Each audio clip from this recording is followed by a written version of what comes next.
Ce qu'on remarque, donc déjà que c'est agréable à conduire et que ça répond clairement à nos usages du quotidien pour de la logistique urbaine ou des petits déplacements du quotidien.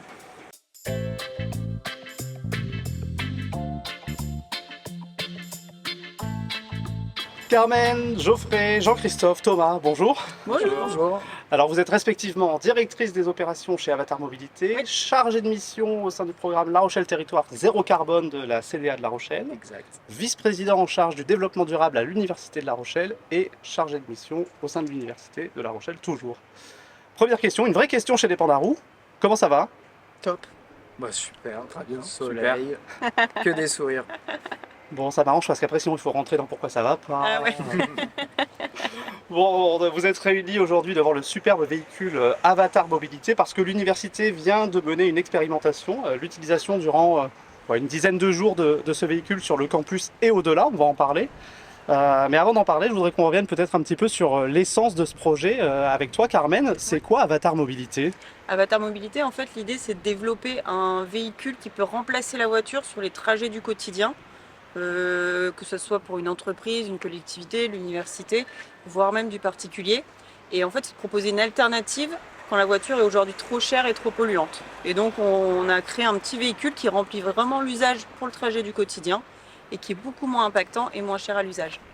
Et quand tu dis beaucoup moins impactant, tu penses à quoi? Tu penses aux émissions de carbone ou il y a autre chose? Notamment, mais aussi tout le cycle de vie du produit. Donc là, l'idée, c'est qu'on calcule avec la coopérative carbone, un autre acteur du territoire, l'impact de notre véhicule vraiment du début de sa vie à la fin de sa vie. Et en fait, nos premières estimations, c'est que quand on remplace sa voiture par Uliv, notre véhicule, on économise 1 tonne de CO2 équivalent par an et par véhicule remplacé. Donc pour les entités qui commencent à faire leur bilan carbone et se rendre compte un peu de l'impact de la mobilité, c'est énorme. Il y a une dimension aussi ici de peut-être rendre ce véhicule accessible parce que acquérir une voiture bas carbone ça coûte cher. Et puis une troisième pilier qui serait peut-être de pouvoir produire localement aussi. Ouais, exactement. En gros, alors l'accessibilité financière, elle va de pair aussi avec le fait de vouloir réduire l'impact de la mobilité au quotidien. Il faut que tout le monde puisse s'emparer de ce sujet-là, que ce soit les particuliers à long terme, mais aussi les entreprises qui ont des contraintes budgétaires énormes. Donc l'idée, c'est vraiment de pouvoir rendre ce véhicule accessible. Quand on parle d'accessibilité financière, on parle de prix d'achat, mais on parle aussi de coût d'usage, l'énergie qu'on met dans le véhicule, des coûts de maintenance, réparation. Donc on travaille tous ces aspects-là, en tout cas pour le rendre le plus accessible dans sa globalité. Et dans la logique de production de ce véhicule, nous, on veut proposer des usines d'assemblage du véhicule qui puissent être localisées au plus proche du consommateur. Donc une première dans notre environnement Rochelet, Charente-Maritime. Et ensuite, l'idée, c'est de pouvoir distribuer des petites usines de production sur le territoire français. Et donc ça, ce projet un peu fou de lancer un véhicule à partir de rien, quasiment, il est né dans la tête de Frédéric, le fondateur, à la fin des années 2010. C'est ça, alors peut-être un petit peu plus tard, mais voilà, c'est il y a déjà quelques années. Et en fait, l'idée, ça a été de solliciter un bon nombre de parties prenantes pour comprendre les besoins et aller proposer cette solution. Et en fait, à force de maquettes et d'entretien utilisateurs, etc., l'entreprise a été créée en 2021. Ouais, et là, on commence depuis quelques années à voir, quand on est un peu attentif, à voir passer des prototypes, parce qu'il y a des prototypes qui ont été conçus et qui sont expérimentés grâce à des acteurs du territoire. Il y en a un à côté de toi, on l'a dit, c'est Geoffrey qui est au sein du projet La Rochelle Territoire Zéro Carbone, qui est un grand soutien pour Avatar, j'imagine. En quoi est-ce que ce projet, il vous a plu et que vous avez eu envie de le soutenir derrière, et puis peut-être comment ça se traduit? Ouais, exactement. En fait, on a fait donc ce bilan carbone en 2019 qui a été les prémices en fait du programme LRTZC. Et il n'y a pas d'exception rochelaise malheureusement, malgré les cyclistes, les pistes cyclables. En fait, la mobilité est encore très carbonée. C'est près de 30% en règle générale de ce bilan carbone.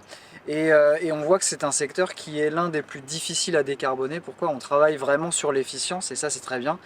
Mais on a du mal à changer nos usages qui fait qu'en fait, malgré l'efficience, ce secteur il continue, voire même d'augmenter ses émissions. Et donc c'est un gros travail chez nous, la mobilité. Et donc effectivement, de fil en aiguille, il y a l'ADEME qui a développé son extrême défi. On a fait des études, on a commencé à entendre parler de véhicules intermédiaires, c'est le cas d'Avatar. On s'est rendu compte qu'il y avait un constructeur local à Périgny qui travaillait. Donc on a tout de suite, ça a été naturel, envie le mettre en visibilité, de travailler et de coopérer avec cet acteur local.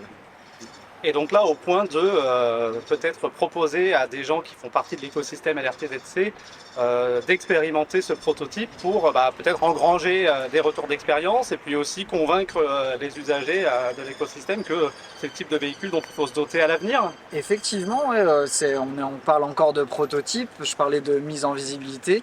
Donc on s'est dit que c'était l'occasion de proposer à nos partenaires au sein du consortium LRTZC de pouvoir travailler à un cas d'usage spécifique et de voir en quoi ce véhicule en particulier pouvait répondre à des attentes aussi très concrètes et très pragmatiques pour nos opérateurs. Et c'est comme ça qu'on s'est décidé à proposer des semaines d'expérimentation. C'est l'université qui est revenue vers nous en disant nous ça nous intéresse et donc on leur a laissé cette opportunité. Ah, du coup, je me tourne vers vous, Jean-Christophe et Thomas. Ils ont été faciles à convaincre, Geoffrey, ou alors il a fallu pousser Ulive Non, vraiment, je crois que l'université est aussi très engagée de ce côté-là, donc on s'est vite mis d'accord en tout cas sur les modalités d'expérimentation.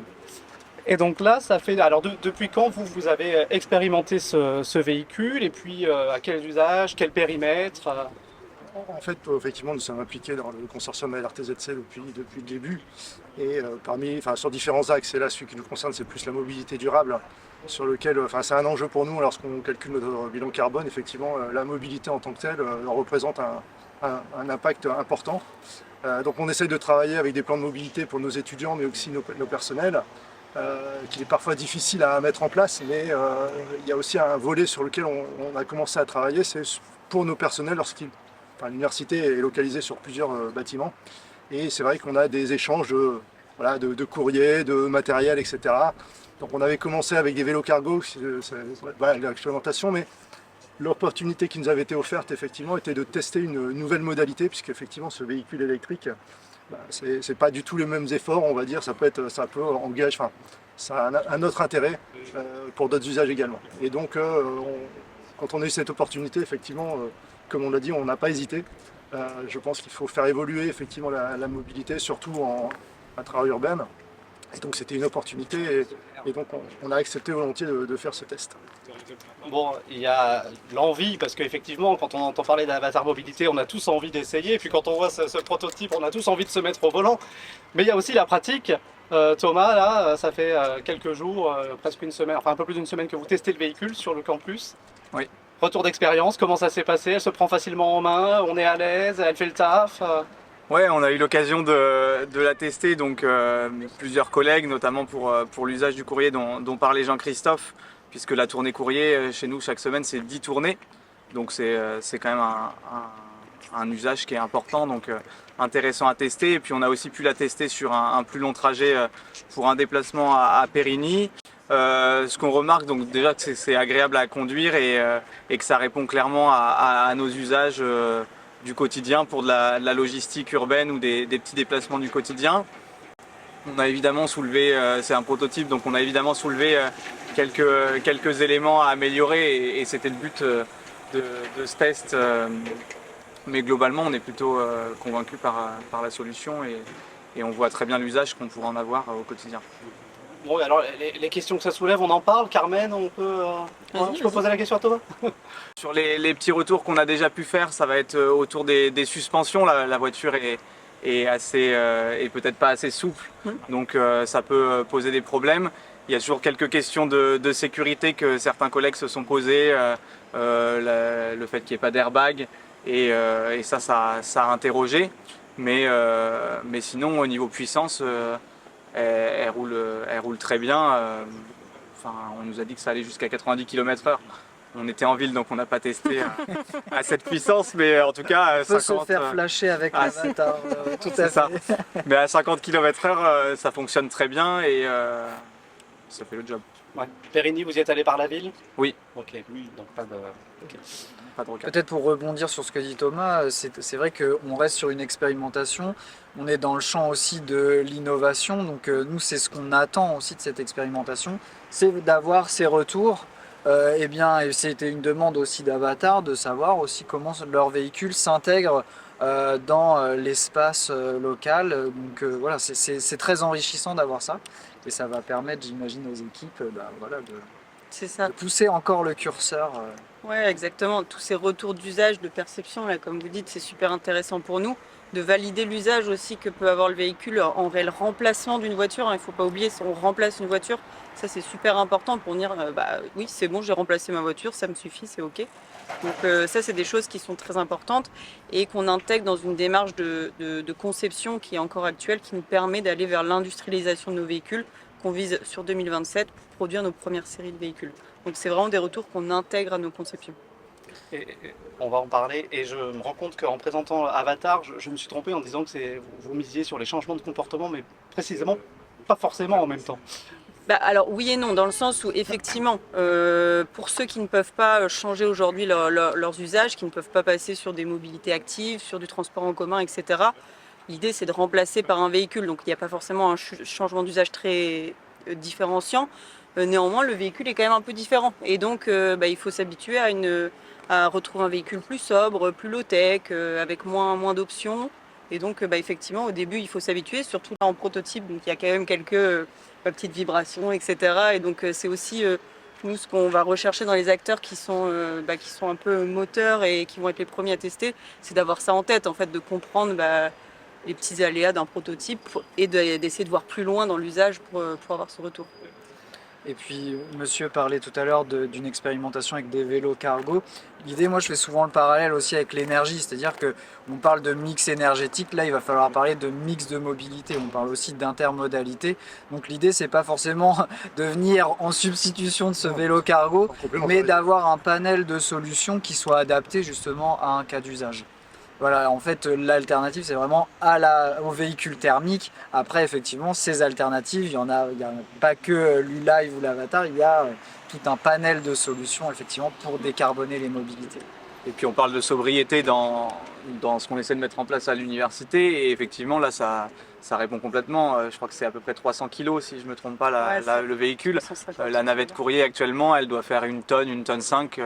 Je ne sais pas exactement. Donc en fait, pour un usage quotidien et pour transporter les batteries électriques, ça a un réel intérêt et une réelle sobriété qui est intéressante pour la suite. Ouais. C'est là où on n'appuie pas forcément sur le changement de comportement, mais on dit quand on a fait des petits trajets, on n'a pas besoin de se déplacer avec 1 tonne 5, quoi. C'est ça. 300 kg, c'est ce que je veux dire.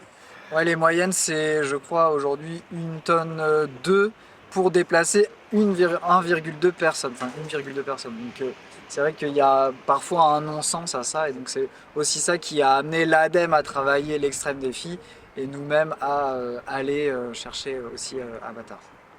Ouais, avec ce que ça implique en empreinte matière, en empreinte eau, de produire des véhicules d'un tel poids, quoi. Alors que, visiblement, on se déplace plutôt pas trop mal avec Uliv qui fait 300 kg. Exactement. Et c'est vrai que lors de l'étude dont je parlais tout à l'heure, là, on a fait donc les parts ce qu'on appelle les parts modales sur la CDA, et on a fait une projection à 2050 de savoir quelles devraient être ces parts modales pour justement tendre vers une mobilité décarbonée.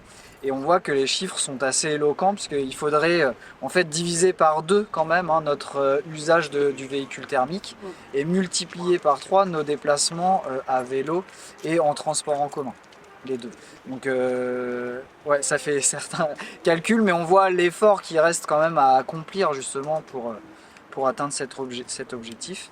Et donc là, on est vraiment aux prémices, on est sur la première brique de cette transformation. Voilà.